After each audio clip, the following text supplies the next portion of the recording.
Once upon a time, not very far away from your town, in a cosy brick house, there lived 3 little pigs. They felt safe and happy in their sturdy home, especially as they knew they had seen off the big bad wolf, and he would bother them no longer. And with Christmas just around the corner, they were bustling with excitement as they readied themselves and their home to celebrate their favourite time of the year together.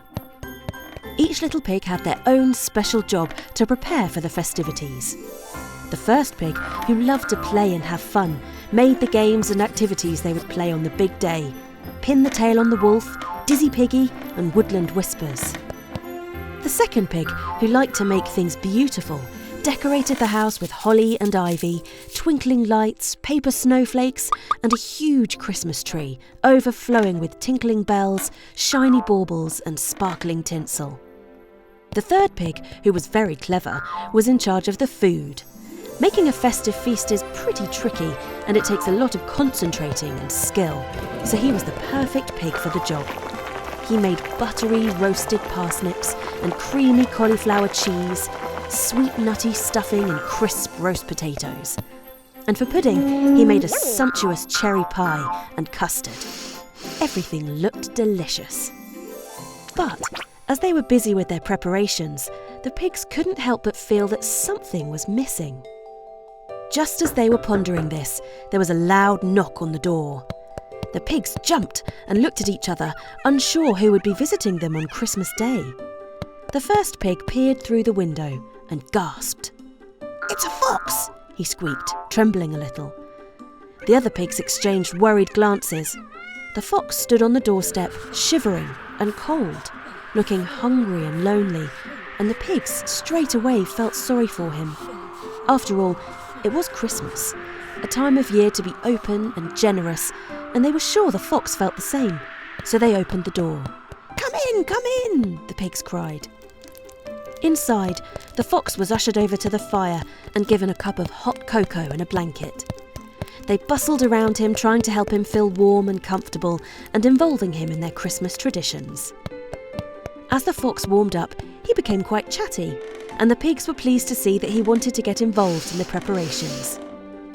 He tried to help the first pig with getting the games ready, but he found it quite tricky to understand all the rules, and he kept saying things like, "These games don't look very fun. Can't we play Chase the Chase the Mouse?" It was a bit annoying, as the first pig had spent so much time preparing, so he suggested that the fox help with the decorating. The fox tried helping the second pig to hang a string of lights over the fireplace, but he kept getting tangled up. He said, "All these decorations are a bit over the top, aren't they? We usually just go out hunting, go for a lovely walk and then come home for supper." This sort of comment wasn't really that helpful, so the second pig suggested that the fox help in the kitchen. The fox tried to help the third pig with buttering the parsnips, but he kept doing it a bit too roughly and the parsnips were turning to mush. "Is this all we're having?" the fox said, wrinkling up his nose. "Well, what do you usually have?" the third pig inquired, a little irritated. The fox thought for a moment. "Sometimes we have rabbit," he said, putting the butter knife down on the table. "Sometimes we have pheasant," he said, wiping his fingers clean. "But our favourite thing to have for Christmas dinner," he said as he licked his lips, "is pig." He leapt over the table towards the pigs, and they squealed and ran through the front door and out into the snowy night. The woods were empty. All the other creatures were at home celebrating with their families, so there was no one there to help as the pigs ran through the night, the fox snapping at their heels. Suddenly, there wasn't just one fox, not 2, but a whole family of foxes chasing the pigs. This had been their plan from the start. The pigs ran and ran, jumping over fallen logs and scraping through brambles, and they were starting to get tired, starting to slow down. Suddenly, they heard a howl, and then, there in front of them was the big, bad wolf, snarling and snapping his jaws. The pigs were terrified, but not as terrified as the foxes. They were enemies of the wolf and had been for generations. The foxes turned tail and scampered back into the woods, whimpering. The pigs were frozen in place, trembling at the new danger before them. But the wolf stopped snarling, sat down, and smiled nervously at them. "Hello, pigs," he said gently. The pigs said nothing. They had been fooled already tonight, and they wouldn't allow it to happen again. "I understand that it might be hard to trust me after everything that happened," the wolf said. "You know, all that huffing and puffing business." He looked a little embarrassed. "Well, I mean to make amends. I was actually on my way to your very nice house now to give you these." He held open his sack, and inside were delicately wrapped Christmas presents addressed to the pigs. "For us?" the pigs said. "For you," the wolf confirmed. "I've been doing a lot of thinking, and I regret how I treated you all. It's no wonder I've never really had any friends when that's how I used to behave. And, well, Christmas is just such a terrible time to be lonely." He offered them a small, hopeful smile. The pigs looked at each other. What? They finally realised what was missing from their Christmas. They had been having such a wonderful time together, but deep down, they knew that the wolf was out in the woods, cold and alone, and they simply couldn't enjoy Christmas because of it. "Come on," the pigs said. "You better come home with us." "Really?" the wolf said, his ears pricking up in surprise. "After everything?" "Yep," the pig said. "After all, Christmas is a time for eating, drinking, games, presents and fun. But it's also a time for kindness, for generosity and for forgiveness. So that's what we'll do. Let's go." The wolf followed them home through the woods, chatting and laughing all the way. As they entered the cosy little brick house, he was instantly warmed by the fire. But he also felt warm in his heart too, because he knew he had 3 new friends and his old life was far behind him. He gave the pigs their presents: a banjo for the pig who loved to play and have fun, brightly coloured paints for the pig who loved beautiful things, and a library card for the clever pig so he could read all the books he wanted and would never have to stop learning. The pigs were delighted. The wolf enjoyed the delicious supper and all the games, and the pigs decided that as their special guest, and because he was the tallest, he could put the star at the top of the tree. At the end of the evening, they all hugged the wolf, and he thanked them for their kindness. They invited him back the next year and all the years after that, and he gratefully accepted, knowing that they would now be lifelong friends. The Lion and the Mouse. Once upon a time, there was a tiny little mouse. He lived with his Mama Mouse and Papa Mouse and his 500 mouse brothers and sisters in a big nest made out of grass and sticks. With that many brothers and sisters, it was hard for the mouse to stand out or make his parents proud of him. He dreamed of being special, or maybe even famous, but he found there was nothing he was really very good at. One of his sisters was an amazing singer, and one of his brothers could do all of his times tables, even 7. He had another brother who could do a backflip, and another sister who painted the most beautiful finger paintings. He couldn't do any of those things. He couldn't cook, he didn't know how to build nests or invent things, he wasn't good at telling jokes or doing magic tricks. He tried everything, but was disappointed time and time again. On a particularly bad day, after the mouse was finished trying to find out if he could hold his breath underwater the longest, he decided it was time to take a break. Once he had finished coughing up water, he decided to go for a walk. "I've had enough," he said to himself. "I'll never be good at anything, and no one will ever notice me." Dripping wet and a bit embarrassed, he trudged off, away from the nest and his family. He walked through the grass and past the watering hole where the giraffes, zebras and hippos were cooling off in the midday sun. They didn't notice him either. The mouse kept going, feeling absolutely miserable. He wasn't sure where he was going, but he needed some space, away from his back-flipping, times-tabling mouse brothers and sisters. He walked across the dry, dusty ground towards an acacia tree, and looking high up at the branches, he decided to climb. For a moment, he thought perhaps this could be his talent. He could climb really well. But then he remembered that that's just a mouse thing, and it didn't make him special at all. Still, he wasn't sure what else to do, so up he went. He reached one of the top branches and stopped to rest. Just then, a huge lion with a massive fluffy mane came ambling over. The lion flopped onto the ground, sending a cloud of dust up into the air. The mouse froze. What was he going to do now? He'd have to wait until the lion left again, but it was hot, and the lion's belly looked round and full. He would be there for hours. The lion started snoring, and the mouse tried to get comfy for a long stay. Suddenly, a great big wasp came and buzzed around the mouse's head. The mouse tried to swat it away, but the wasp just kept coming back, buzzing around his head again and again. "Buzz off," the mouse whispered, careful not to wake the lion. With all of the swatting and swinging, the mouse lost his balance, and before he could stop himself, he went toppling off the branch. Down, down, down he went, and landed in a tangled heap right on top of the lion's mane. The mouse was terrified. He didn't dare move a muscle. He waited for the lion to wake up, but by some miracle, the lion stayed asleep. Slowly, carefully, the mouse freed himself from the thick mane and crept down the lion's shoulder, over his paw, and back down to the dirt. He took one last look at the lion to check he was still asleep, and finding that he was, the mouse started home, breathing a huge sigh of relief. Little did he know that the puff of air that he released vibrated one of the lion's long, wiry whiskers, and the lion opened one eye. Suddenly, the lion's huge paw came down on the mouse's head, and he was trapped. It was dark and scary under the lion's paw, and the mouse trembled. Said the lion, licking his lips. "A tasty little afternoon snack. I do love a juicy little mouse." "No, don't eat me," squeaked the mouse.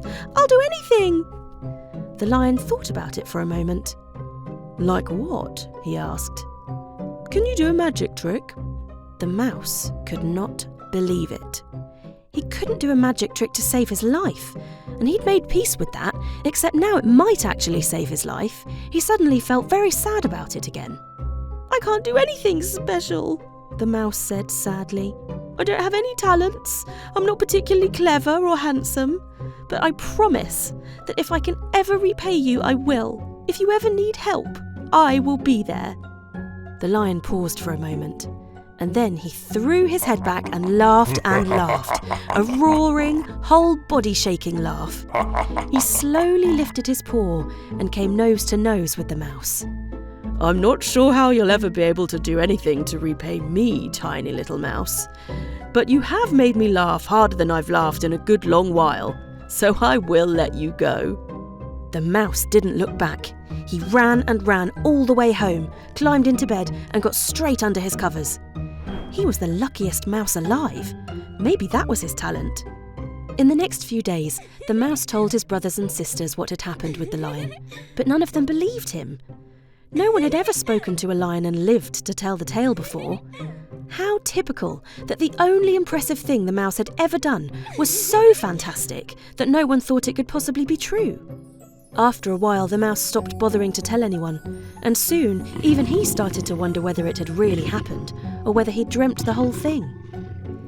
He gave up on trying to be special too, and instead started dressing up as a superhero at mouse kids' birthday parties. One day, when the mouse was just finishing his hero act at his niece's 6th birthday party, he heard a deafening roar, thundering across the plains. Suddenly, his promise to the lion echoed through his head, and he lurched into action. With his cape flying out behind him, he ran towards the sound as fast as his legs could carry him. All the animals at the watering hole were running too, but they ran the other way, away from the terrifying sound. The roars got louder as he got closer, and he realised the sound was one of terrified panic, not of rage. Finally, he came to the acacia tree, and underneath it he found the lion, caught in a poacher's net. He looked tired, and he was tangled up so tightly that the ropes were digging into his fur. The mouse leapt onto the lion's shoulder and got close to his ear. "I'm here," he said, with his chest bravely puffed out. "Mouse, is that you?" the lion said weakly. "Are you dressed up as a superhero?"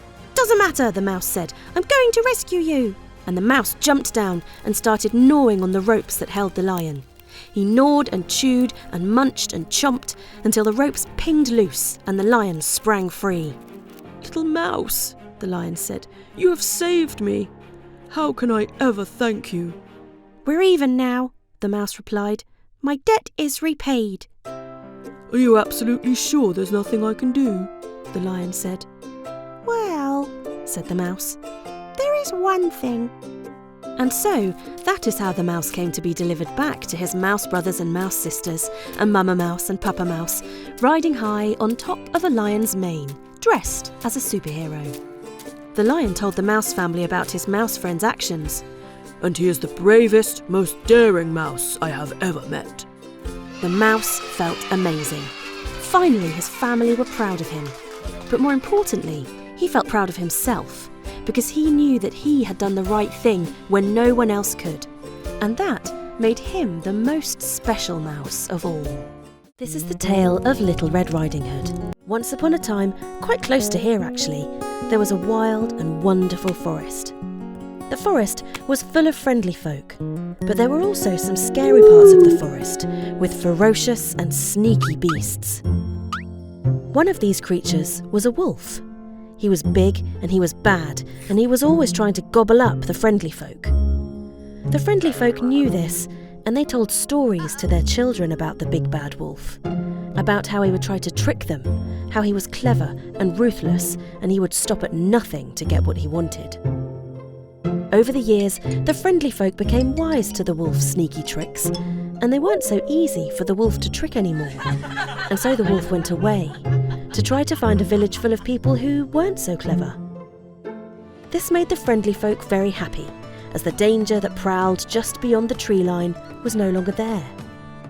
Slowly, the grown-ups started to let the children play deeper into the woods, or skip along the banks of the stream, or walk to the older cottages in the centre of the forest to deliver bread or letters.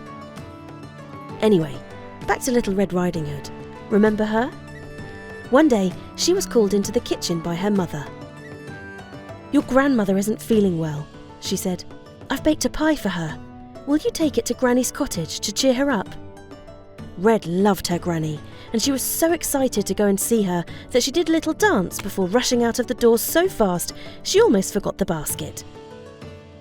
Her mother gave her a big hug and said, "Watch out for the big bad wolf," and they both laughed, as this wasn't really a warning anymore, not like it used to be.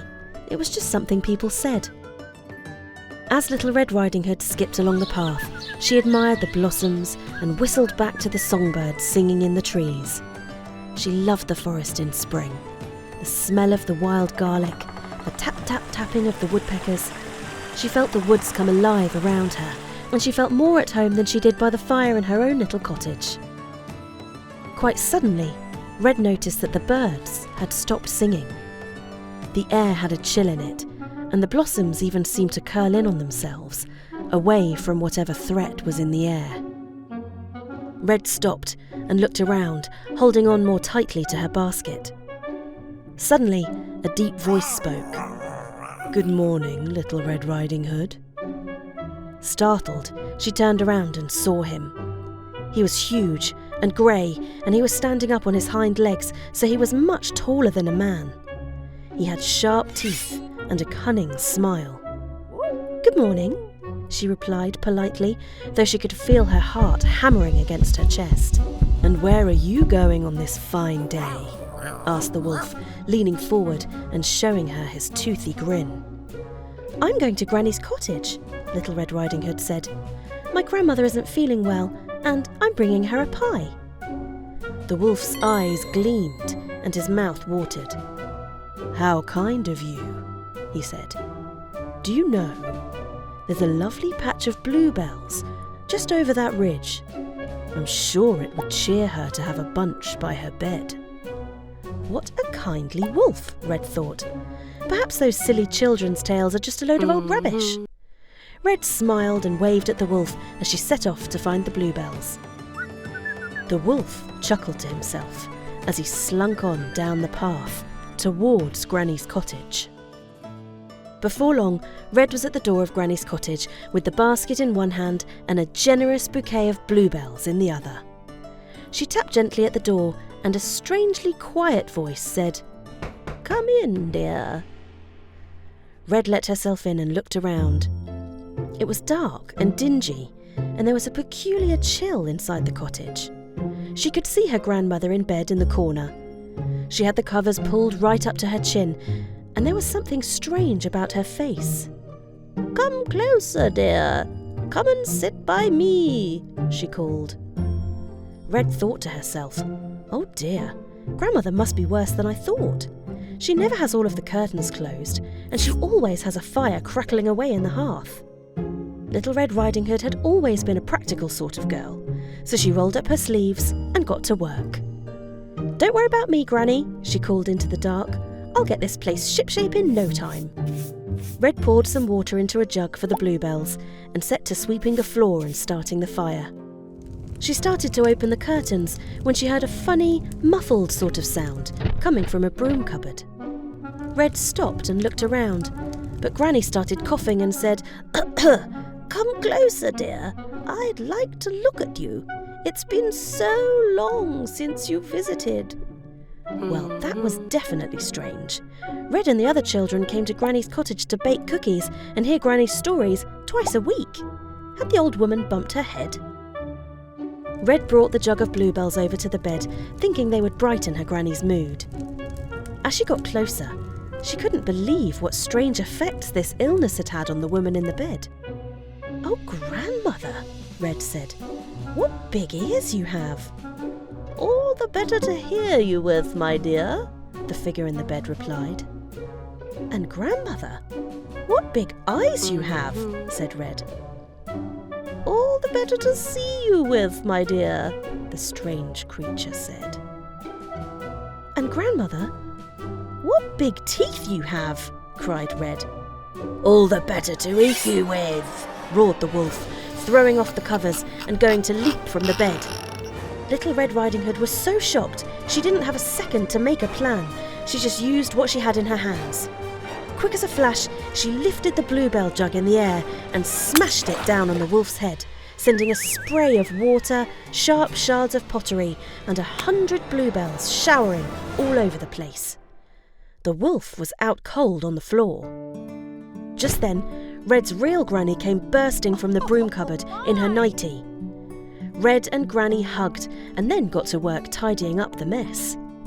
They tied up the wolf and carried him down to the river, where they put him in Granny's old rowing boat and floated him away. The wolf was never seen again. Later, while Red and Granny finished the pie, they decided that seeing as the wolf problem was solved, there was no good reason to worry the other grown-ups in the forest. After all, they would never allow the children to play amongst the trees, skip along the stream, or walk to cottages deep in the forest anymore if they found out. It would stay their secret. The Three Little Pigs. Once upon a time, there were 3 little pigs. The first pig loved to play and have fun. She would spend hours out in the fields making daisy chains and climbing trees.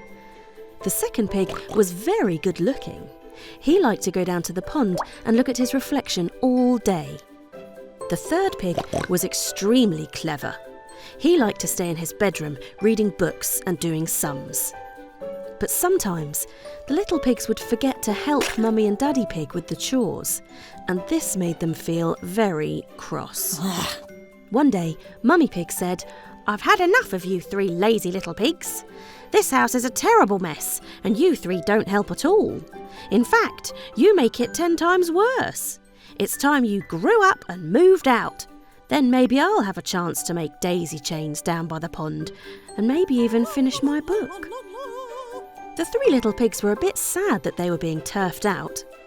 But, the third very clever little pig said, "If we all have our own houses, no one can make us do any chores."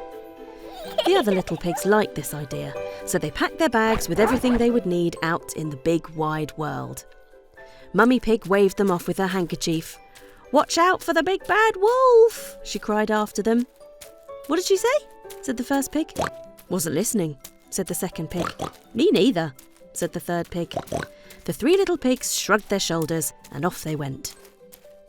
After a while, the three little pigs walked past a huge meadow full of wild flowers, and the first pig stopped to have a look. She was getting a bit bored of walking and wished she could go and play.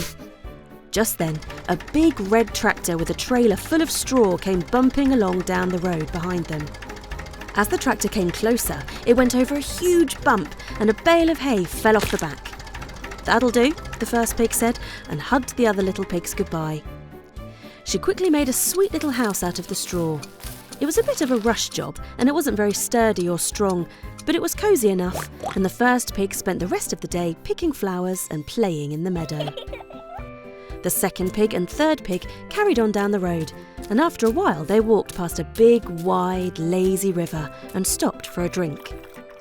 The second pig wished he could stay longer, and, as luck would have it, another big red tractor came bumping down the road, this time with a trailer full of sticks. As the tractor came closer, it went over a huge bump and a bundle of sticks fell off the back. "That'll do," the second pig said, and hugged the third pig goodbye. The second pig spent a little longer making his house, but only because he wanted it to be beautiful, not to make it sturdy or strong. When his house was finished, it looked absolutely lovely, with not a stick out of place. He spent the rest of the afternoon next to the river, admiring his gorgeous reflection. The third pig carried on down the road until he came to a lovely spot near to town, just a short walk from the library.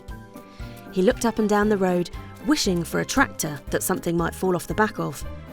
Soon enough, a tractor did come along, and wouldn't you know it, it went over a big bump and a lovely big pallet of bricks fell off the back. "That'll do," said the third pig, and got to work making his house. Now, the third pig was a bit of a smarty pants and decided to make the strongest, sturdiest house he could. He took all night building the house, and it had a smart front door and a nice big fireplace and a handsome chimney on the top. When he was finished, he closed the door and locked it behind him and sat down to do some sums. The three little pigs loved their houses, and they all lived happily ever after. Well, that's not quite true, because the big bad wolf had picked up the three little pigs' delicious scent and found himself outside the first pig's straw house in no time at all. The big bad wolf was an expert at eating piggies, and he knew just what to do. Little pig, let me come in." "Not by the hairs on my chinny chin chin, I will not let you in," replied the first pig. "Then I'll huff and I'll puff and I'll blow your house in," howled the big bad wolf. He took an enormous deep breath and, before he could blow it down, a gentle breeze came along and scattered the straw house in the wind, leaving the poor little pig trembling where it once stood. The big bad wolf put the first pig in his sack for later. The big bad wolf carried on down the road, following the yummy scent of the second pig. Soon enough, he came across the stick house. Little pig, let me come in." "Not by the hairs of my chinny chin chin, I will not let you in," replied the second pig. "Then I'll huff and I'll puff and I'll blow your house in," howled the big bad wolf.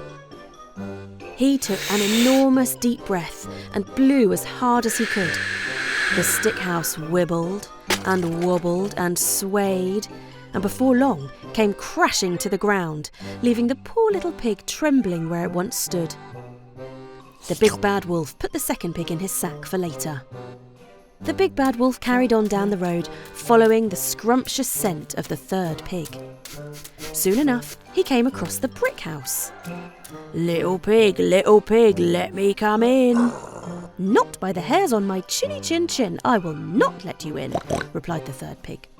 "Then I'll huff and I'll puff and I'll blow your house in," howled the big bad wolf. He took an enormous deep breath and blew as hard as he could, but nothing happened. He took an even bigger, deeper breath and blew the hardest he had ever blown. The house didn't even quiver. The big bad wolf wasn't very happy about this. He was supposed to be an expert at eating piggies. It would be really embarrassing if this little piggy got away. He tied the sack full of the first and second pigs to a tree and looked all around the house for a way in. Spying the chimney, he climbed the drain pipe and crossed the roof. It was a bit of a tight squeeze and it was quite warm, but it would be worth it, he told himself. The big bad wolf sat on the edge of the chimney and jumped. The wolf fell down, down, down the chimney, right into the fireplace below. He jumped up, howling, and found that the very end of his long tail was on fire. The wolf ran out of the door and back down the road, and he never tried to eat another pig as long as he lived. The three little pigs all laughed and danced and hugged all night. From then on, they all lived in the strong, sturdy brick house and worked together to keep it clean and tidy. The very clever third pig used his great big brain to help them use their time wisely. The very beautiful second pig showed them how to make the house look beautiful. And the very playful first pig showed them how to have fun while they worked. And they really did all live happily ever after. The Gingerbread Man. Once upon a time there was an old woman. Her husband was gone, and her children were all grown up with families of their own, and so the old woman lived alone, apart from her chickens, of course, and she was desperately lonely. One day, to cheer herself up, she decided to make some gingerbread. She carefully measured the ingredients and moulded the dough lovingly into the shape of a little man, and once he was baked, she decorated him with icing and sweeties so that he had a smiling mouth and smart buttons down his front. He looked very nice. The old woman looked at him and thought, "He looks almost too good to eat." Nonetheless, she picked him up and raised him to her lips to take a bite, when suddenly he yelled, "Old woman, what are you doing?"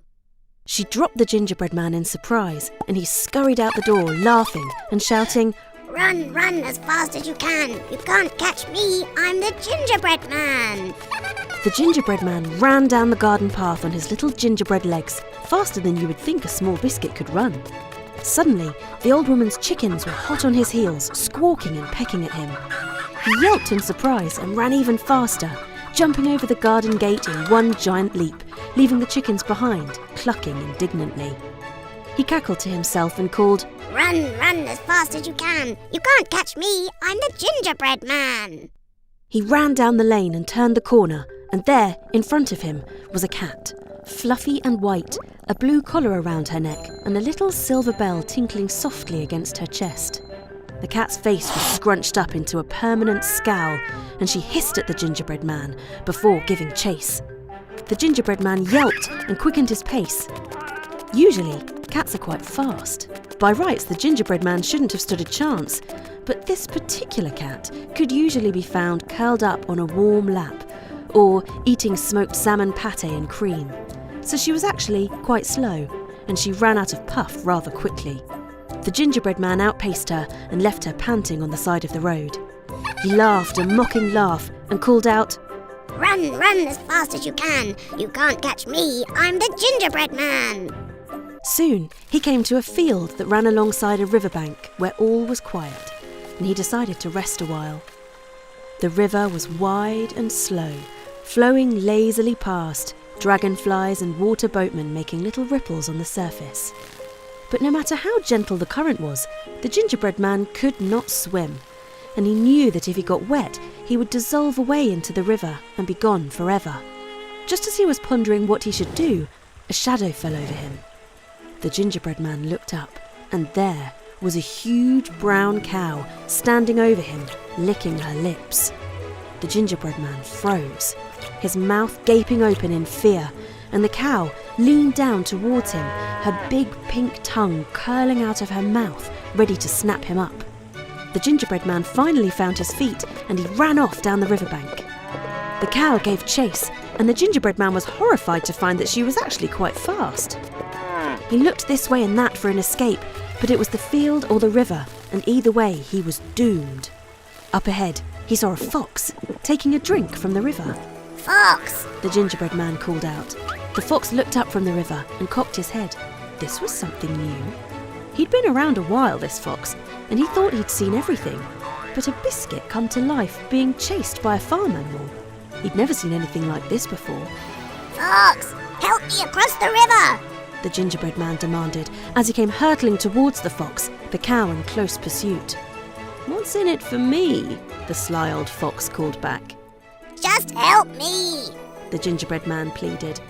The fox took pity on the poor gingerbread man. No one wants to be eaten by a cow. "Hop on," he said, and the gingerbread man took a leap of faith onto the fox's back, and the fox slid right into the river, leaving the cow skidding to a halt on the bank. Ha ha! The gingerbread man shouted at the cow, jumping up and down on the fox's back. Run, run as fast as you can! You can't catch me, I'm the gingerbread man! The fox suddenly didn't feel so sorry for the gingerbread man, and the sweet smell of ginger, sugar and icing tickled his nose. As he swam across the river, he let his back sink a little lower into the water. Fox, The gingerbread man warned. my toes are getting wet! "Oh dear," the fox said. "Perhaps you should seek higher ground. Try my neck."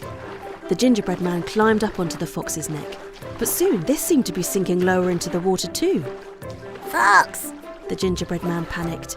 it's happening again! I'm going to be soaked soon! "Oh dear," the fox said again. "Why don't you try my head?"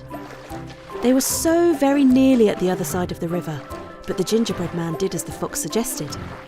Without warning, the fox flicked up his head, sending the gingerbread man flying through the air, soaring higher and higher into the sky, and then tumbling, tumbling, tumbling back down towards the fox's open jaws. Fox, The gingerbread man shouted, you betrayed me! but there was nothing he could do to slow his descent. He shouted, I should never have been so cocky and rude! This is what I get! Suddenly, a wrinkled old hand reached out and snatched him from the air. It was the old woman. She had been worried about him and had followed him all this way. "You've been very naughty," she scolded him, holding him up to her face. I know, He said, hanging his head. I'm sorry. She said, looking him up and down. "Well, shall we go home? If you promise to be good, I promise not to eat you," Yes, please. he said. And so the old woman and the gingerbread man went back to the cottage together. The gingerbread man was mostly very good, and the old woman was no longer lonely, and they lived happily ever after. The Three Billy Goats Gruff. Once upon a time, far away from here, in a little valley nestled between two hills, there were 3 goats. They were brothers, and everyone knew them as the Three Billy Goats Gruff.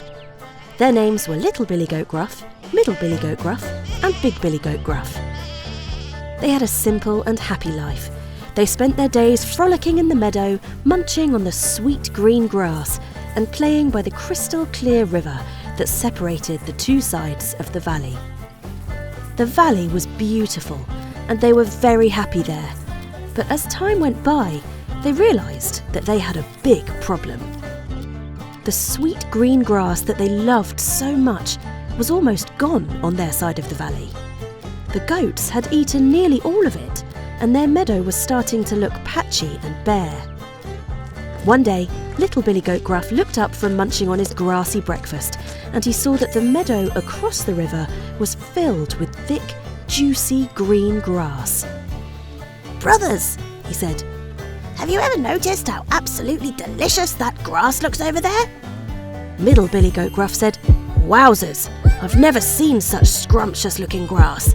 But, little brother, there's one big problem. We have to cross the river, and we can't swim." "What about that?" said Little Billy Goat Gruff, pointing at a nearby wooden bridge. "No one crosses the bridge," said Big Billy Goat Gruff. "There is a troll under there, and he's big and mean, and he eats goats like us for breakfast." His brothers gasped.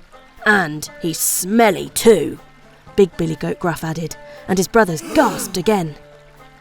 Big Billy Goat Gruff was absolutely right. The troll was big, and he was mean, and he did eat goats for breakfast. His skin was green and warty, his teeth yellow and crooked, and his nose was spotty and snotty.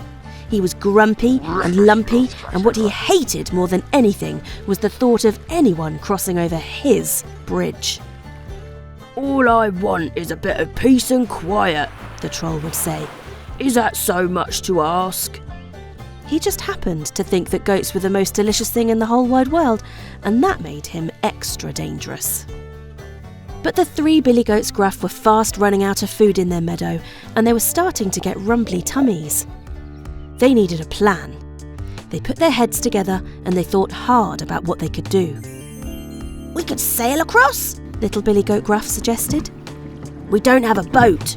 Middle Billy Goat Gruff said. Could we try sneaking over the bridge at night? Little Billy Goat Gruff said. Our feet would make too much noise on the wooden planks, Middle Billy Goat Gruff replied. The troll would hear us with his great big ears and gobble us right up. What if we built another bridge? Little Billy Goat Gruff said. We're goats, Big Billy Goat Gruff said. We can't build anything. Good point, Little Billy Goat Gruff said. They kept thinking until they came up with the perfect plan. The next day, Little Billy Goat Gruff trotted up to the bridge. His hooves made a trip-trap sound as he stepped onto the wooden planks. No sooner had he set his foot on the bridge, the troll jumped up from underneath it to block his path. "Who's that trip-trapping over my bridge?" roared the troll, his horrible voice echoing through the valley. Nothing to worry about, Little Billy Goat Gruff said as bravely as he could. It's only me, Little Billy Goat Gruff. I'm just popping over to the other side. "I don't think so. I'm gonna gobble you up," bellowed the troll, licking his lips. Well, you could, said Little Billy Goat Gruff. But I don't think I'd make a very good meal. I'm much too tiny. The troll looked confused. He got confused quite a lot. Then the Little Billy Goat Gruff continued. Why don't you wait for my brother, Middle Billy Goat Gruff? He's much bigger and tastier than me. The troll thought for a moment and then stepped aside, smiling. "Very well," he said, "but hurry up and get off my bridge," he added with a snarl. And with that, Little Billy Goat Gruff scampered across the bridge and began to munch on the delicious green grass on the other side. Next, it was Middle Billy Goat Gruff's turn to cross the bridge. His hooves made a louder trip-trap sound as he stepped onto the wooden planks. Again, the troll appeared. "Who's that trip-trapping over my bridge?" roared the troll. It's only me, Middle Billy Goat Gruff. No big deal, said the goat in his medium-sized voice, trying to be brave. I'm just popping over to the other side to join my brother. "I do not think so. I'm gonna gobble you up," bellowed the troll, showing his horrible yellow teeth. Well, you could, said Middle Billy Goat Gruff. But the thing is, I'm not that big, and I wouldn't be a very good meal, especially for someone as big and strong as you. Wait for my brother, Big Billy Goat Gruff. Now he would fill you up, that's for sure. The troll licked his lips and stepped aside to let the goat pass. "Very well," he said. "Now hurry up and get off my bridge." Middle Billy Goat Gruff trotted across the bridge and joined his little brother on the other side and began munching through the lush, juicy grass. Finally, it was Big Billy Goat Gruff's turn to cross the bridge. His hooves made a very loud trip-trap sound as he stepped onto the wooden planks. The troll, expecting a big meal, jumped up immediately. "Who's that trip-trapping over my bridge?" roared the troll, his mouth watering. It's me, Big Billy Goat Gruff, said the goat in his biggest, deepest voice. "At last," said the troll. "I've been waiting for you, Big Billy Goat Gruff. You look very big and very delicious, and I simply can't wait to gobble you up." The troll bared his horrible yellow teeth. Big Billy Goat Gruff was not scared of the troll. He had big, strong horns, and he was mighty brave. Bring it on, you spotty, snotty, lumpy, grumpy beast, he said boldly. The troll was a bit taken aback. He wasn't used to being challenged like this, but he was also very hungry, and he decided to take Big Billy Goat Gruff on. The troll lunged at Big Billy Goat Gruff, but the big goat was ready. He lowered his head, pointed his horns at the troll and charged. He butted into the troll with such enormous force that the troll was thrown backwards off the bridge and into the river, floating away downstream, never to be seen in the valley again. With the troll gone, Big Billy Goat Gruff skipped lightly across the bridge and joined his brothers in the lush green meadow. The three goats were over the moon to be back together again and to finally be in the beautiful green meadow, eating the luscious, scrumptious and plentiful grass. They spent the rest of their days happily grazing and frolicking in their new home. And with the troll finally gone, they could cross the bridge whenever they wanted without any fear. And they lived happily ever after. What about the troll, I hear you ask? Well, a lot of people don't know this, but he floated down the river, away from the valley and out to sea. After weeks of floating about, he eventually washed up on a desert island, a quiet and peaceful place with absolutely no one else around. It was paradise for the troll. He found that coconuts were even more delicious than goats, and he spent the rest of his days guarding his beautiful island home, which was easy because no one ever found it. He may even be there still. Rapunzel.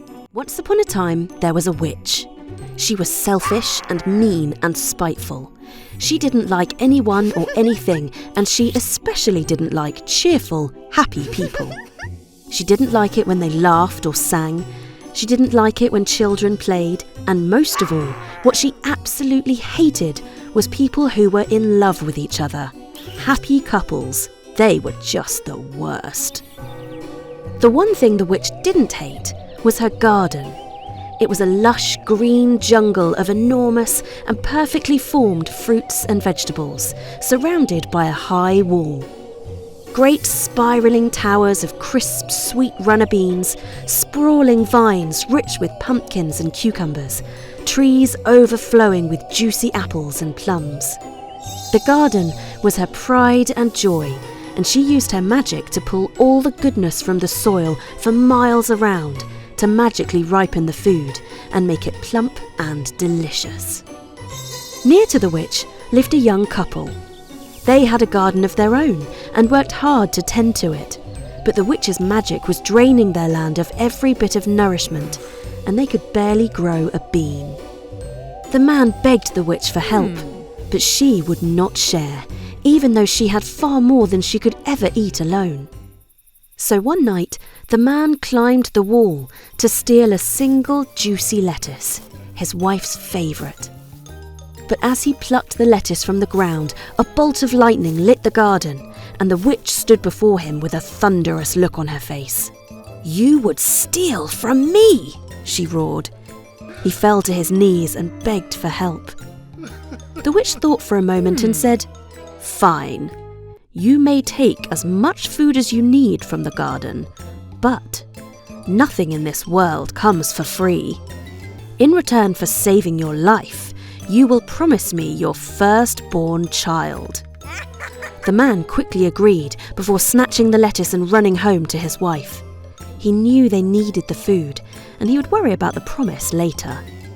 Well, later came sooner than he thought, and before long, the woman had a beautiful golden-haired baby girl, and they named her Rapunzel. They were so happy, and the man thought his promise to the witch had been forgotten. But no sooner than the baby turned 1, the witch stole her away in the night and locked her up in a tall tower. Rapunzel's life was boring. She had little to do. She drew, she read books, she even learned to cook, but most of all, she liked to sing. Of course, the witch hated it, so Rapunzel made sure she only sang while the witch was away, which was most of the time. One day, a prince passed by the tower. He heard sweet singing and stopped to find where it came from. Spying the tower, he tried to find the door, but couldn't. He tried to climb the tower, but couldn't.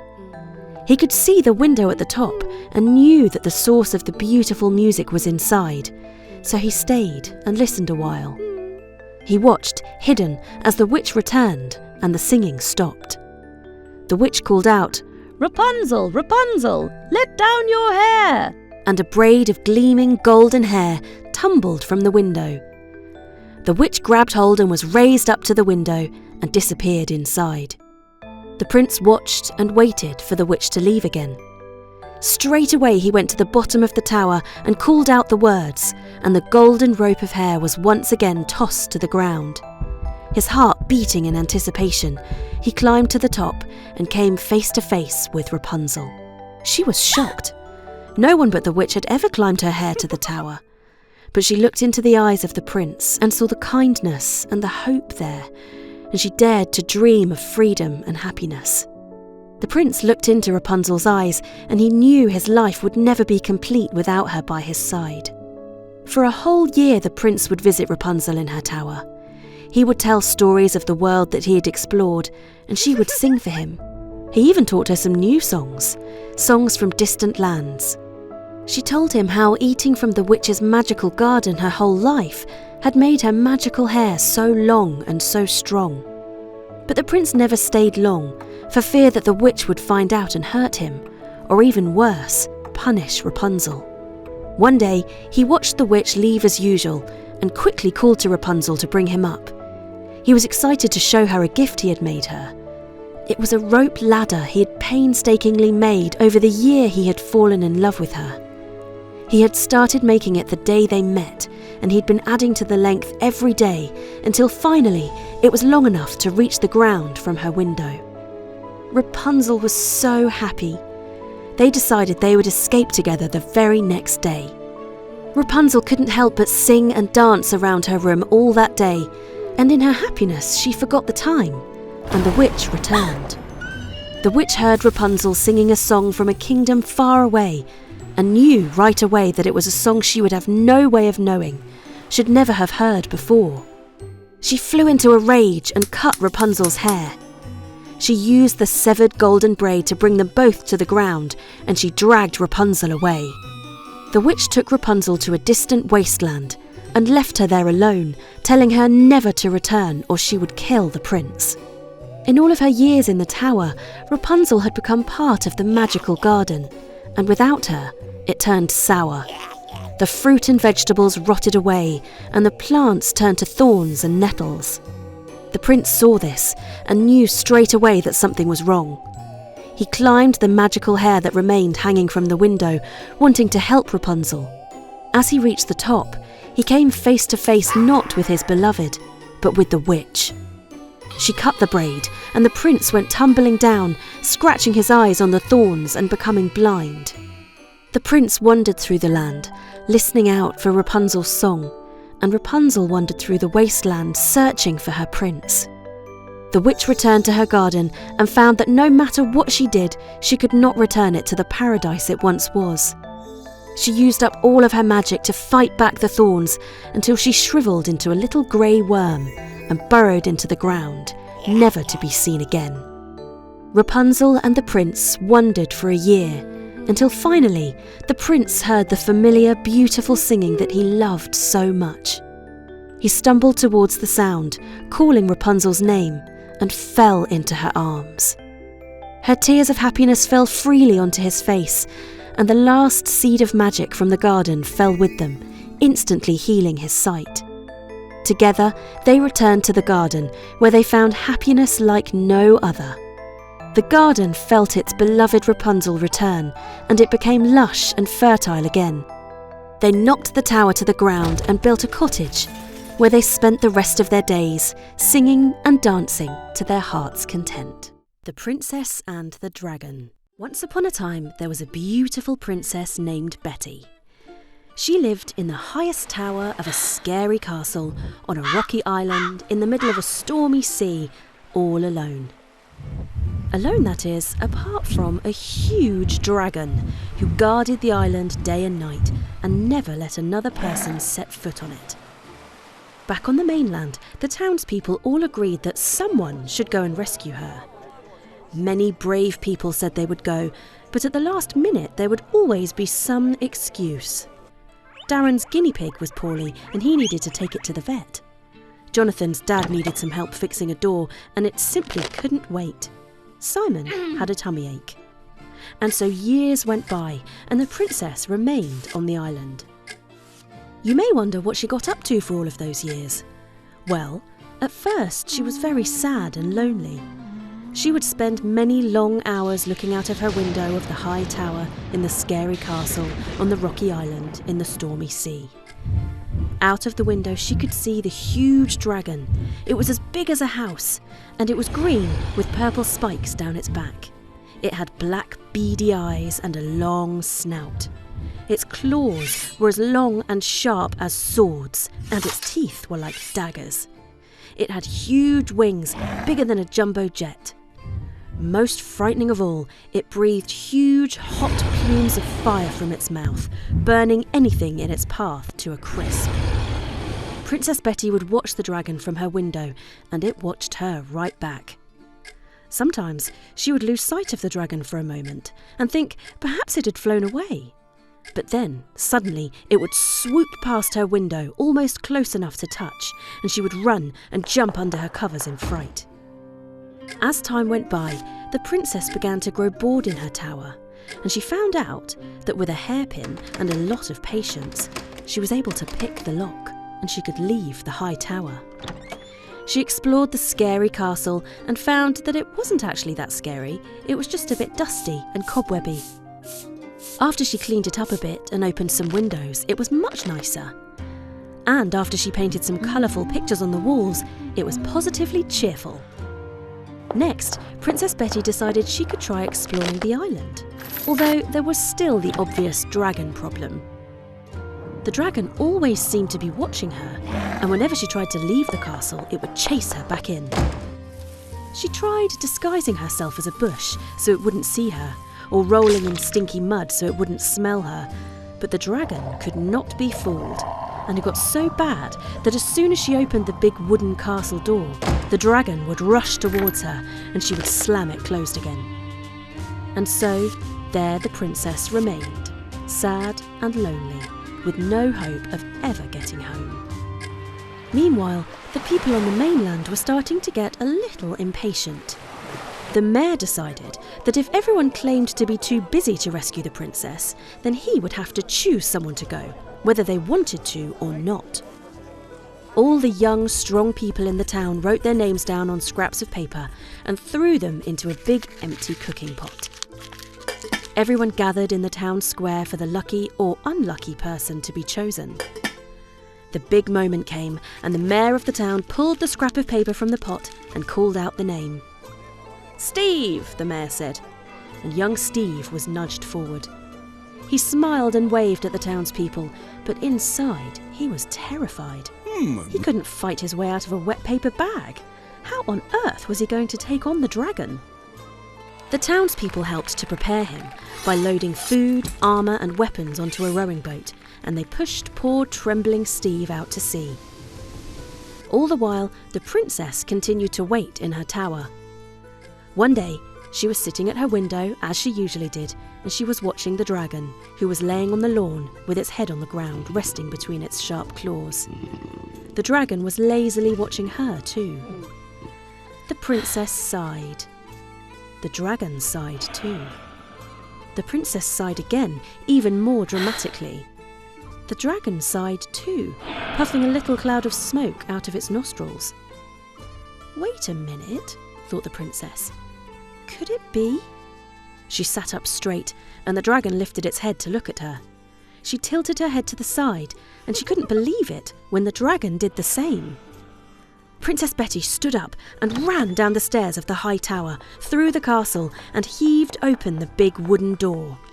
The dragon came racing towards her, making the ground shake with every thunderous step. Instead of slamming the door like she usually did, she stood her ground and closed her eyes, hoping she was right and that she wasn't about to become the dragon's lunch.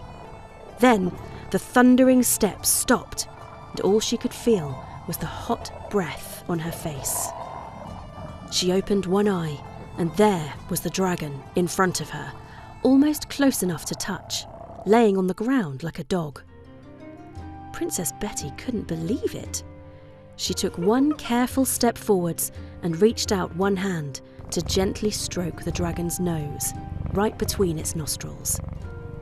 The dragon's tail started thumping the ground like a ginormous, scaly dog. You poor thing, Princess Betty said.